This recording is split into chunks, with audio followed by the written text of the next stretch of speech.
Good afternoon, Karina Bento, Alive to BTV. I want to know what are your expectations for the match. Thank you.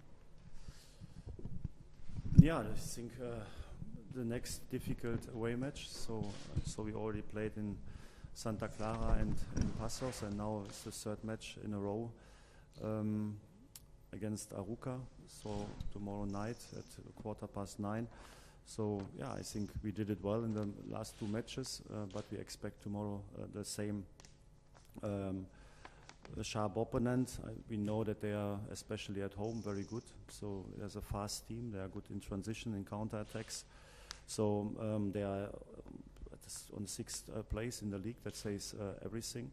So I think, we have to be very focused tomorrow. We have to start well, and then we have to fight for the 3 points.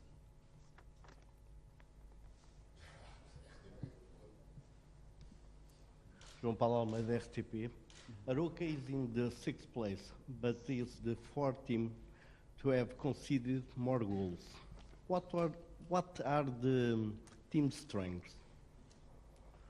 Of Arouca? The Arouca strength. Yeah, like I said, so I think, of course, they conceded some goals, but also in a few matches they conceded a lot of goals. I think they already scored, 22 goals. So I think they have their power, especially in the offense, and they can influence the game in a good way when they get their moments in counterattacks when you are not organized. So you have to respect also their speed up front. And I think when you have this amount of points, and if you are on this position after 18 match days, you deserve to be there. So I think it's a team who is believing in themselves, who are very disciplined, and who are always fighting each match 90 minutes. So we have to respect that. We will respect also the match at home against them. I think we did it well. It was the first match of us in our stadium in the league. We did it well. We won, but in my memory is still that I was impressed of their quality and also of their power regarding the physical condition.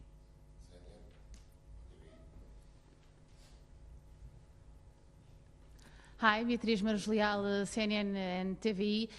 Tomorrow the transfers window closes. The question is if you have any plan B if Chelsea came and paid the exit clause for Enzo.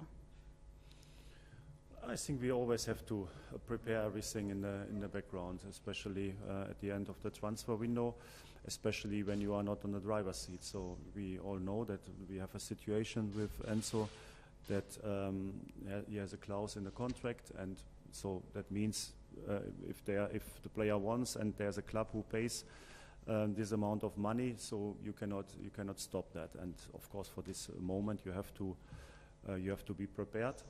You have to find solutions. But at the moment, he's our player. He's still there, so there's no deal. We will see what happens in the next 2 days, and then I'm happy when the transfer window is closed and we can focus completely on our players in the squad, and we can try to play a top season. Hi, Mr. Schmidt. Hi. Beatriz Marques, Sport TV.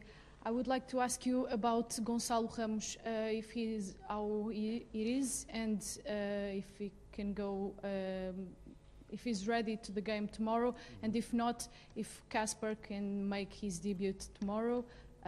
How do you see that at the moment? Also Gonçalo has only a small muscle problem, so he's out for tomorrow. But we hope we can prepare him for Saturday. So it's a very small injury. So we are happy about that, because actually when he stepped out last game, we expected maybe it's a little bit more, but it is a minor injury. So he's out, and I think we prepared Kasper and Andreas very well the last 2.5 weeks. So they were completely in team training, but they did always extra sessions because we have to compensate and we have to prepare them for a long season. They were not in training when we signed them. So I think now they are in a better condition, and especially in this situation, I think it's good to have Kasper tomorrow in the squad. Hello, Mr. Gonçalves Gestas, SIC. Enzo Fernandez, in the last few games, it seems like he is here at Benfica. He is feeling the club. He's not interested in on going out of Benfica. But then again, the news about Chelsea paying the clause.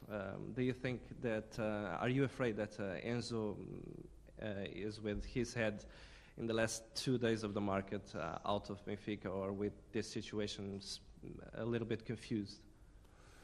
No, I think I already said a few times about this topic that Enzo is our player, and of course he get the fully support of us. He's a great person and a great player, and I think I said everything about that topic. And I already said a few times that as long as the transfer window is open, you always have to expect that something can happen. And also it's the same with the Enzo topic. So we will see the next 2 days what happens. But my mindset hasn't changed the last weeks. I really appreciate also after the discussions at the beginning of January that he was able to focus again on Benfica. I think he played top games for Benfica. That shows also what I said before, that his attitude, his passion also for Benfica is 100% there. But we know also how football business is. So, and I think I'm always very honest as possible, also to you here in the press conference, and that's the situation. I cannot say anything more about this topic.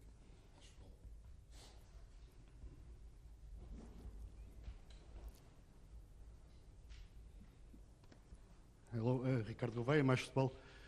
Next month, Benfica will play for Cup and Champions League again. Is the team ready for playing several competitions again? Yeah, I think yes. So I think we showed the last matches that we play on a very good level, so very reliable. We play tactical football, but also, in my opinion, the players they showed always a very good mentality. We always started well, so I think I saw a lot of attention and tactical discipline. I saw that the players took responsibility for what we want to do on the pitch. So I think we needed these matches also to get the flow again. Also physical-wise, if you see the numbers, I think we are doing very well. So the team is in a good condition, and now, of course, we have to be ready also to play every 3 days, like you said, in 3 competitions. But I think we showed in the first half of the season that we are able to do that, and so we will do it again, and we are happy to play a lot of matches in the upcoming weeks. Hello, Mr. Roger Smith, Diogo Marques, da Bola TV. You talked about the situation with Grimaldo's contract coming to the end, but Otamendi is in the same situation. I wanted to ask you if you thought about this, if you arranged a replacement for him, or you think that he's your player and you will keep for Benfica and sign a new contract? Thank you. Yeah, I think Nico is our captain, so he's a leader. He played until now a very good season. He's out of contract in summer. He's a very experienced player. I think everybody knows how much he likes to play for Benfica. But in this age, of course, you always have to respect also a little bit the plans of the players. I hope that he will stay, because I think he's still he's a top player, but also physical-wise he's in a top condition, so he can play every 3 days on top level. He gives the team a lot of leadership and also smartness and experience on the pitch, and so that's why I hope that he will extend his contract for minimum 1 more year or 2 more years, so we will see. But at the end, I respect also his decision, and if he decides something else, then we respect that. But for sure, Nico is now here for, I don't know, 3 or 4 years. And for sure he will become a champion this summer with Benfica, so he will give everything for that. And at the moment my feeling is he's not so much focused to already decide what happens after summer, so we respect that, and we hope at the end that he will decide for Benfica for the future. Thank you.